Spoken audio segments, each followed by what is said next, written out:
انه انا شفت بنات تتقاوم، بس مثل اخته للزعيم الزب الحسكاوي اخته ما حدا قاوم بقد قدام ايري. اختك يا اخو المملوكي انا لازم نعنيك واتورط فيك بس ابو احمد السوري اللي ورطني، وهي لعيون ابن امي ابو احمد السوري لك اخو القحبه، تعال شوف لي اهلك على عيري، انت اللي جيت بطاري اهلك امشي انا ميك امي يا اخو القحبه، ما ضل معاك مصارف قرت والله لانيك عرضك تعال لك. يلا يابا كالعاده معروف القياده الدوش كالحلبي لما نيك بنات الحسك بكل السعاده.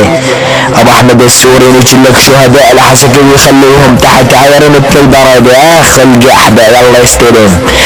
الزعيم الحسكاوي اليوم رحانيك اختك ولبس بطيز امك الجراب بل رحانيك امك يا اخو المملوكي يا اخو الجحش بدون خليك اختك على عير ما ينشاب.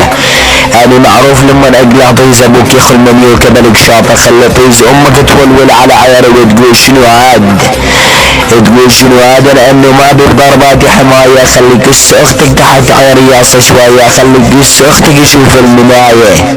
يعني ضربات هنا لردات بالساحه ويقولون عنها مثل سلاحه، خلي بنات الحسك وشهداء الحسك يستنفرون لما يسمعون باسمي بالساحه. يعني لما اجي امسح اكساس بنات الحسك بالمساحه امسك الطوايه وادق اخوها المملوك اللي مسمي لي بطيز اخته فرخ الحدث الزعيم الحسكاوي بسلاحه.